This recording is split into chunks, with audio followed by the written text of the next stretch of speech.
Bismillahirrahmanirrahim. Assalamualaikum warahmatullahi wabarakatuh. Para mahasiswa yang budiman, kali ini kita akan membahas mengenai Pancasila sebagai sistem filsafat dan sistem etika. Pada pertemuan kali ini, ada 3 hal yang akan kita pelajari di materi ini. Yang pertama, konsep Pancasila sebagai sistem filsafat dan sistem etika. Yang kedua, alasan diperlukannya kajian Pancasila sebagai sistem filsafat dan sistem etika. Dan yang ketiga, dinamika dan tantangan Pancasila sebagai sistem filsafat dan sistem etika. Baiklah, kita mulai dari pokok kajian yang pertama.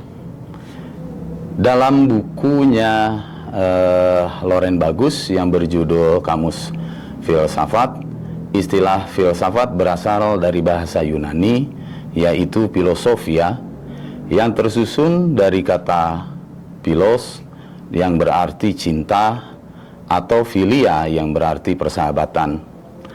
Lalu kata sophos yang berarti kebijaksanaan, pengetahuan, keterampilan, pengalaman praktis, intelijensi. Jadi secara umum, filsafat merupakan suatu ilmu yang berusaha menyelidiki hakikat segala sesuatu untuk memperoleh kebenaran. Nah, berdasarkan pengertian umum ini, ciri-ciri filsafat dapat disebut sebagai usaha berpikir yang komprehensif atau menyeluruh, integral, dan radikal.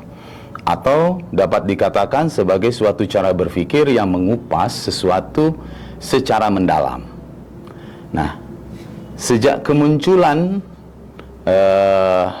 ilmu ini di Yunani dan menyusul perkembangan pesat ilmu pengetahuan, kedudukan filsafat kemudian dikenal sebagai the mother of science atau induk dari ilmu pengetahuan. Nah, kalau kita hubungkan dengan Pancasila, artinya bahwa Pancasila sebagai suatu falsafah atau dasar negara ini, nah, bisa dijadikan suatu sistem yang mana ciri-ciri dari sistem filsafat yang telah disampaikan tadi ada pada Pancasila. Selain itu juga Pancasila merupakan filsafat bangsa yang mengandung pengertian sebagai hasil perenungan serta hasil pemikiran yang mendalam dari the founding father kita, yang bagaimana di dalamnya syarat akan nilai-nilai dan memiliki value yang mendasar. Nah, sedangkan Pancasila dikatakan sebagai suatu sistem etika, manakala Pancasila ini memiliki suatu tujuan atau sering kita katakan sebagai way of life, yang mana struktur berpikirnya disusun untuk memberikan tuntunan atau panduan kepada setiap warga negara Indonesia dalam bersikap, bertingkah laku, dan berpikir. Selain itu juga Pancasila dikatakan sebagai suatu sistem etika karena dimaksudkan untuk mengembangkan dimensi moralitas dalam setiap warga negara Indonesia, sehingga diharapkan seluruh warga negara Indonesia memiliki kemampuan menampilkan sikap spiritual dalam kehidupan bermasyarakat, berbangsa, dan bernegara.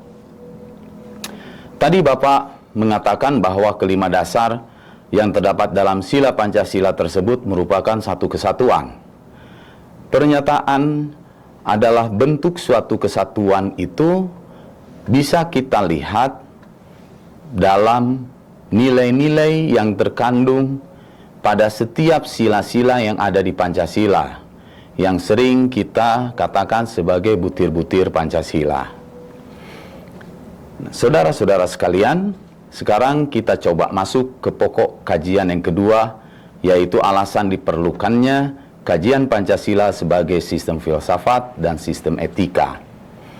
Nah, sebelum kita masuk lebih dalam, alangkah baiknya kita mengidentifikasi dahulu nilai-nilai Pancasila yang berkaitan dengan filsafat dan etika. Sebagaimana kita ketahui bahwa Pancasila tidak hanya menjadi dasar, negara, tetapi juga panduan filosofis dan etis bagi seluruh warga negara. Sebagai filsafat, Pancasila haruslah bisa menjadikan dasar dan memberikan pemikiran yang mendalam tentang kehidupan berbangsa. Sebagai sistem etika, Pancasila harus bisa dijadikan pedoman nilai tentang bagaimana manusia Indonesia seharusnya berperilaku untuk menciptakan kehidupan masyarakat yang harmonis, adil, dan sejahtera. Nilai-nilai Pancasila dalam perspektif filsafat dan etika, kita bisa mulai dari sila pertama. Secara filosofis, pada sila pertama ini menekankan bahwa pengakuan akan Tuhan adalah dasar dari kehidupan manusia. Secara etika, sila pertama ini menekankan pada bagaimana kita menghormati keyakinan dan kepercayaan setiap warga negara. Di sila kedua, secara filosofis, mengandung pandangan bahwa setiap manusia memiliki martabat yang sama dan berhak diperlakukan secara adil dan seimbang. Secara etika, yang tercermin dalam sila ini adalah berbuat adil kepada sesama, tidak melakukan diskriminasi, dan menghargai hak asasi manusia. Pada sila ketiga, yaitu Persatuan Indonesia, secara filosofis terletak pada bagaimana kita menjadi satu kesatuan yang berada di dalam satu wilayah, yang menghilangkan perbedaan dan menghilangkan boleh dibilang menghilangkan diskriminasi. Sedangkan secara etika, sila ini mengutamakan kebersamaan dan menjunjung tinggi persatuan. Kalau kita lihat ke sila keempat, ya, nilai filsafat dari sila ini menekankan pentingnya kedaulatan rakyat yang dijalankan secara adil dan bijaksana. Sedangkan secara etika, yang diturunkan dari sila ini adalah menghormati pendapat orang lain dan mengutamakan dialog, serta bagaimana menyelesaikan konflik dengan musyawarah dan mengambil suatu permufakatan. Yang terakhir, sila kelima, yaitu sila keadilan sosial bagi seluruh rakyat Indonesia. Secara filosofis, sila ini memberikan dasar pemikiran bahwa keadilan adalah hak setiap warga negara dan kesejahteraan harus dirasakan oleh semua. Sedangkan secara etika, sila ini menuntut kita untuk bersikap adil, tidak memihak, dan berusaha memenuhi kebutuhan sosial semua orang. Sila kelima mengajarkan untuk menghargai hak-hak orang lain, membantu dan yang membutuhkan, dan menciptakan lingkungan yang saling mendukung dalam mencapai kesejahteraan.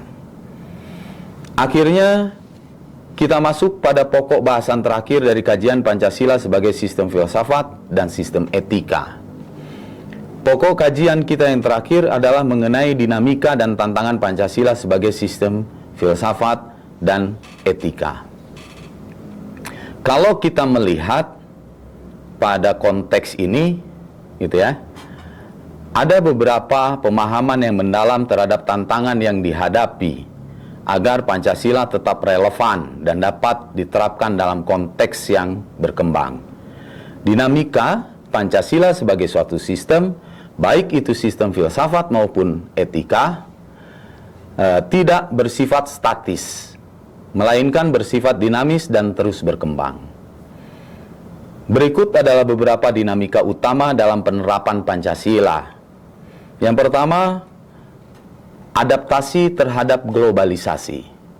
Yang kedua, kebebasan berpendapat dan demokrasi. Yang ketiga, perkembangan teknologi dan media sosial. Nah, berdasarkan kesemua hal tersebut, pada aspek dinamika dan tantangan Pancasila sebagai sistem filsafat dan etika, maka kita bisa melihat beberapa tantangan yang sudah dihadapi oleh Pancasila dalam berbagai zaman. Sehingga tantangan-tantangan ini bisa menjawab keraguan kita bahwa Pancasila itu menjadi satu-satunya falsafah dan dasar dari negara ini. Tidak bisa tergantikan. Saudara-saudara sekalian, mungkin hanya ini yang bisa Bapak sampaikan. Untuk selebihnya silahkan Anda semua untuk membaca materi yang lebih detail mengenai Pancasila sebagai sistem filsafat dan sistem etika di LMS. Terima kasih atas perhatiannya. Sampai jumpa pada pembelajaran selanjutnya. Wassalamualaikum warahmatullahi wabarakatuh.